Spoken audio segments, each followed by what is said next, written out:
kita lanjutkan perdebatan ini, Bung Sony.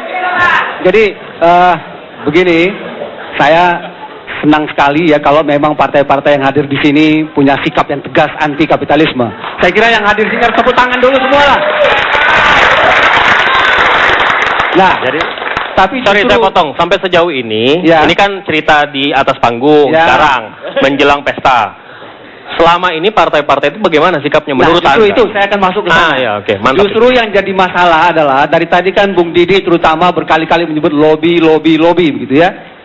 Saya khawatir justru ya kalau kita sudah bicara kapitalisme, lalu bicara partai politik dan lobby, saya khawatir jangan-jangan partai politik itu sendiri adalah di dalamnya itu adalah kapitalisme gitu. Oke. Ya, kenapa saya katakan begitu? Ya, karena hampir sulit dihindarkan bahwa ya partai-partai di Indonesia sekarang ini hampir seluruhnya itu dibesarkan oleh kekuatan kapital. Ya, bahkan saya ya kalau kita lihat daftar itu misalnya kandidat presiden yang akan muncul tahun depan. Ya kan tahun ini maksud saya, ya itu rata-rata latar belakang mereka, ya itu latar belakangnya adalah dari dunia kapitalistik itu gitu. Ya, maka pertanyaannya kemudian adalah, ya sejauh mana sebenarnya partai-partai itu sendiri ya sebelum kita bicara kedaulatan energi, ketahanan energi, sejauh mana sebenarnya partai-partai itu sendiri berdaulat gitu dari kekuatan kapital. Oke. Ya saya kira jadi ke lobby itu tidak harus dari luar. Lobby itu bahkan bisa dari dalam partai itu sendiri. Karena pelaku-pelakunya itu ya terdiri dari para pemain-pemain di sektor yang bersangkutan. Coba aja dicek dengan mudah deh. Siapa pimpinan partai yang tidak main di sektor migas misalnya. Ya. Saya kira begitu dulu. Silakan. Jadi Mas Refison begini, tidak berarti bahwa kalau kita mempunyai kapital besar dan tumbuh itu kapitalisme. Ya kalau PAN sudah jelas, kita sosiodemokrasi ya. Kita sosiodemokrasi ya. Contohnya dalam sektor migas ya kita akan melakukan renegosiasi kontrak, itu sudah jelas. Ya. Partai Amanat Nasional itu menghendaki kontrak-kontrak itu harus direnegosiasi. Tapi di DPR itu dihalangi dan pasal ini diteruskan. Nah, Saudara Hatta Rajasa, Ketua Umum PAN, dia berada di pemerintah. Dia mengikuti keputusan DPR itu, tapi partai kita melakukan visi itu. Ya, oke. Ya, gitu. Saya nggak sependapat. Saya nggak sependapat kalau renegosiasi tidak kita tekan. Kita tekan, Pak. Tanya Dirjen Minerba. Berapa kali kita undang dia untuk memaparkan berapa kontrak-kontrak yang sudah dilakukan renegosiasi dalam rangka pemenuhan Undang-Undang 4 tahun 2009. Kita evaluasi. Tetapi kalau kita mempunyai kekalahan, ya kita legislatif, kita bukan eksekutor. Tapi begini, ya, Golkar sehingga eksekutif lah yang harus menjalankan itu. Mas, gini, dalam kenyataan Golkar dalam Undang-Undang Minerba batubara yang bagian energi itu mendukung pasal 169A ini yang terus-menerus kontra itu harus dilanjutkan. Dan jadi gini, Bung, posisi saya menolak saya bukan pasal merupakan ini. bagian daripada proses pembuatan undang-undang kan Minerba ya. dalam posisi Tetapi saya melihat apabila di dalam undang-undang ini kan living document, Pak. Bisa kita revisi dari waktu ke waktu. Kalau Mahkamah Konstitusi memberikan satu masukan, kalau semua audiens di sini mempunyai konsep yang bagus, kita akan terima. Dan nanti pada gilirannya kalau itu memang perlu, bisa menjadi inisiatif DPR. Pasal ini sudah jelas, pasal ini pro tidak renegosiasi kontrak. Saya melihat kita pro negosiasi. Saya melihat malah ini tidak pro. Ada ketentuan misalkan ya bahwa ekspor itu baru diizinkan apabila sebuah perusahaan melakukan pemurnian, pengolahan dan pemurnian. Dan ada value added di situ. Tapi ada dua.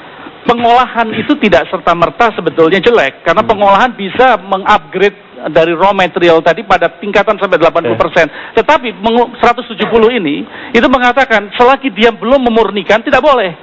Ini sebetulnya bisa menjadi masukan kalau mau dilakukan revisi undang-undang itu.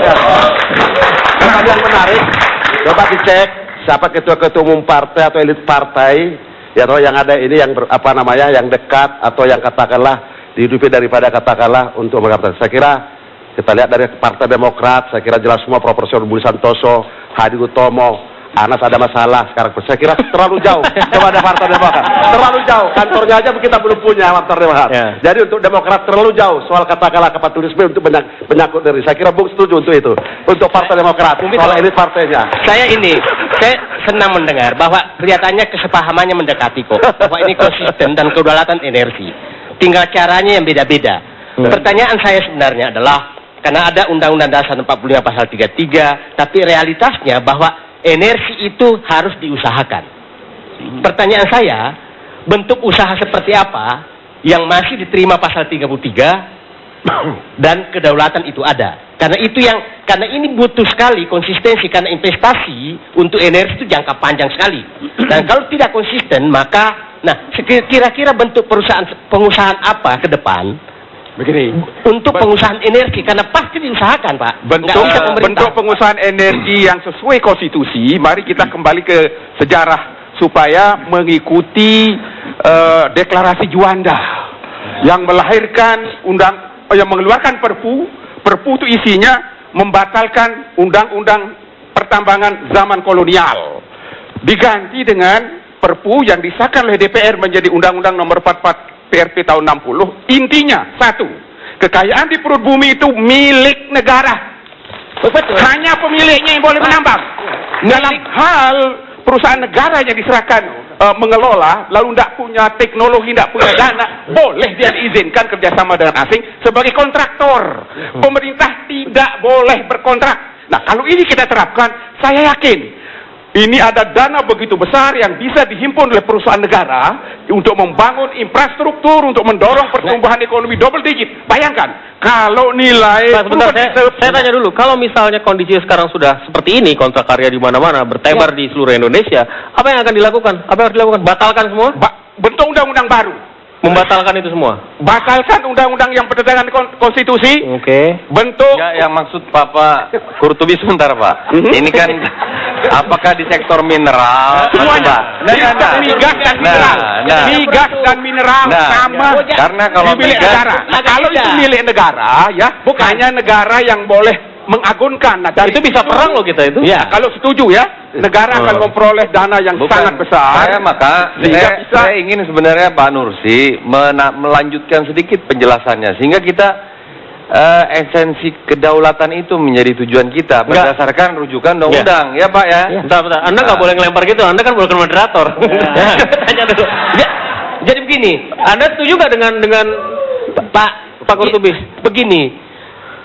Semua teori kalau dimukakan gampang, tapi kita juga harus realistis melihat keadaan. Apa yang ditawarkan realistis nggak? Harus melihat kenyataan lapangannya sudah seperti sembrautnya seperti apa sekarang. Karena kalau hanya menyatakan bisa begini, semua orang bisa jadinya. Nah, sementara realistisnya susah. Cobalah kita negosiasi Freeport aja susah. Ya kan? Jadi maksud saya ingin mendengarkan dengan kepala dingin. Realitas kita ini di tengah laut sekarang. Pasti ada berpendapat lompat aja pakai pelampung semua. Ya kan? Nah, ada juga menyatakan kita tunggu aja penjemput. Nah, menurut saya lihatlah realitas dan kita realistis melihat ke depan. Tapi pegang kata kunci tadi, kedaulatan dan konsistensi, dan hilangkan segitiga Bermuda. Ya, itu saya pikir. Bisa saya tanggapin? Saya melihat ya bahwa esensi kedaulatan itu sudah harga mati. Betul. Ya, kedaulatan harga mati. Permasalahan yang ada, tapi dalam undang-undang kita harus tidak ada kedaulatan, adanya ketahanan. Jadi harus direvisi juga, tidak bisa. Pak. Begitu tidak ada kata kedaulatan. Salah. Undang-undang kita kita tuh selalu merefleksikan pasal 33. Itu sudah di dalamnya ada kedaulatan. Nggak bisa kedaulatan ketahanan berbeda, Pak. Betul. Beda. Bapak merubah nih. Betul ya. Kita berdaulat. Silakan Bung Isa. Mari kita kembalikan ke tracknya, ke jalurnya. Tadi kita sudah sepakat bahwa sesungguhnya pasal 33 ayat 2, ayat 3 harus kita tegakkan. Masuk. Sony kemudian naik ke pasal 33 ayat 1 yang bapak-bapak setuju sesungguhnya bahwa bapak-bapak bukan anti kapitalis. Setuju kan? Ya. Artinya peran negara tinggi terhadap kedaulatan energi, begitu kan? Betul. Dalam undang-undang energi memang belum ada pengertian apa itu kedaulatan energi. Yang ada pada pertangan, pada pertanian. Bahwa negara punya hak tertinggi, masuk ke PRP 4 sebenarnya terjemahannya, PRP 44, bahwa negara punya hak tertinggi dalam mengelola sumber dayanya. Hak tertinggi di situ pengertiannya. Untuk pangan. Bukan, untuk pangan. Iya. Untuk pangan. Untuk energi belum ada. Nah, tapi kan pengertian kedaulatannya sama. Nah, kalau begitu sekarang, bagaimana dengan terhadap pengertian ketahanan? Ketahanan seperti Anda bilang tadi memang beda dengan kedaulatan. Yeah. Karena kata ketahanan energi atau ketahanan dalam prinsip ekonomi cuma 4A. Affordability, tersedia, terjangkau. Availability, tersedia. bisa diterima, bisa diakses, cuma 4A itu sesungguhnya. Dan- Tapi kalau kembali lagi pada kedaulatan energi, maka dia harus bisa dipertanggungjawabkan atau Nah, pertanyaan saya kemudian kenapa setelah kita berpuluh tahun merdeka ini kedaulatan energi itu tidak muncul-muncul dari salah satu masuk ke penjelasan saya Didu bahwa pemerintah sebagai pemegang kedaulatan saja susah mengelola kedaulatan itu. Itu problemnya. Jadi ketika masuk Saya pengen- sebentar. Mari saya ingin mengatakan begini. Ini duel, tetapi yang harus menang adalah rakyat. Tepuk tangan rakyat. Ini dua kandidat yang mencerdaskan sehingga yang menang ini harusnya rakyat. Ya. Kalau rakyat yang harus menang maka harus kembali pada kedaulatan energi. Ya. Nah, itu berarti bapak-bapak yang bicara di sini mengkonkretisasi bagaimana tidak tunduk pada realitas yang disebut oleh saya Tidu. Kalau realitasnya kapitalis, masa bapak-bapak mau tunduk pada kapitalis? Ya. Kan gitu pikirnya jadinya. Jadi saya melihat bagaimana kita ya menggabungkan antara tadi yang kita sebut kedaulatan energi, ketahanan energi dengan apa yang kita miliki dalam keseharian di dalam APBN kita.